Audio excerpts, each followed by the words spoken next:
उन्नाव की राजनीति में अब समाजवादी पार्टी सेंध लगाने के लिए तैयार है। कितनी सफलता हासिल करेगी, इसके लिए बात करने के लिए हमारे साथ हैं पूर्व मंत्री समाजवादी पार्टी के नेता सुधीर कुमार रावत जी। कितनी तैयारी है उन्नाव के जिले में? पूरी तैयारी है। किस आधार पर? हम लोगों ने काम किया है और जमीनी स्तर पर काम किया है। विकास के मुद्दे पर, स्वास्थ्य, चिकित्सा, सब मुद्दे पर हम लोग नंबर 1 पे रहे हैं।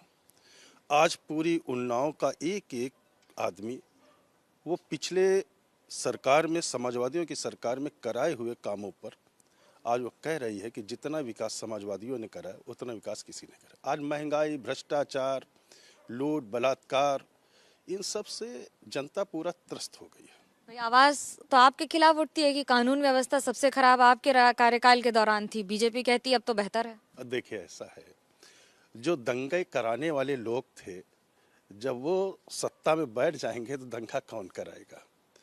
झूठे आरोप लगा देना और झूठी बातें कह देना वो धरातल पर सच्चाई नहीं ला सकते हैं। आज जिस तरीके से महंगाई बढ़ रही है, लोगों की आमदनी घट रही है, लोगों का जीना मुश्किल हो गया है, बच्चों का पढ़ाना मुश्किल हो गया। 2 वक्त की रोटी के लिए लोग जो हैं पता नहीं क्या क्या बेचारे कर रहे हैं कि उनके घर में चूल्हा जल जाए। इतनी ज़्यादा महंगाई हो गई, रोजगार मिल नहीं रहा। तो जनता ने पूरा मन बना लिया है कि उत्तर प्रदेश में हम बदलाव करेंगे। तीन बातें जिसके आधार पर आप जाएंगे जनता से वोट मांगने इस बार। विकास हम लोगों ने कराया है और वादे जो हम लोगों ने वादे किए वो पूरे करके दिखाए हैं। और उसके अलावा हम लोगों की जो सोच, समाजवादियों की सोच है, हमारे जो नेता हैं आदरणीय अखिलेश यादव जी, वो जो कहते हैं वो करते हैं। तो हमारे पास नेता है जो हिंदुस्तान में उनसे बढ़िया कोई ऐसा नेता नहीं मिलेगा।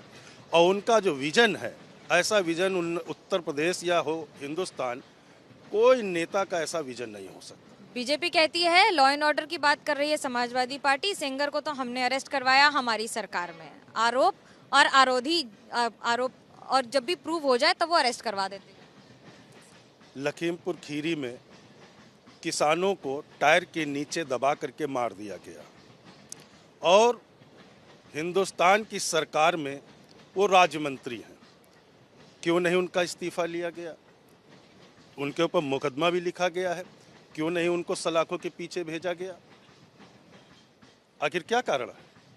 कारण बीजेपी कहती है कि हम देख रहे हैं ये एक जुडिशरी मैटर है, लेकिन आप पर सवाल ये उठते हैं कि आपके कार्यकाल में जो विफलताएं थी उनको सुधारा गया है और राम मंदिर के आधार पर बीजेपी जा रही है। तो क्या धर्म के आधार पर ही समाजवादी भी उतरेगी मैदान में? देखिए, ऐसा है, भारतीय जनता पार्टी के पास कुछ बचा नहीं। इनके पास सिर्फ धार्मिक उन्माद बढ़ाने के सिवा कुछ नहीं है। धर्म के नाम पर, जाति के नाम पर इन लोगों ने बहुत बांटने का काम किया।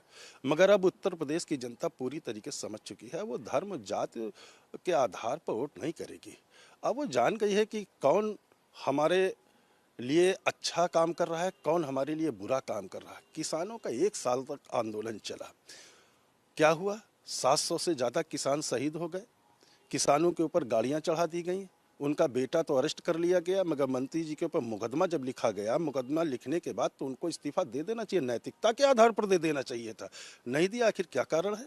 हाँ, तो विकास के नाम पर वो और कानून व्यवस्था के नाम पर हमारी बराबरी नहीं कर सकते हैं। जिन लोगों ने इस हिंदुस्तान में दंगे भड़काने का काम किया, आज वो कहे कि कानून व्यवस्था हमारी सरकार में अच्छी है, तो एक हास्यास्पद बात होगी। हास्यास्पद तो होगी, लेकिन जनता ही हर बात का जवाब देती है। कैमरा पर्सन सूरज पांडे के साथ मनोज्ञा लोईवाल, उन्नाव, एबीपी न्यूज।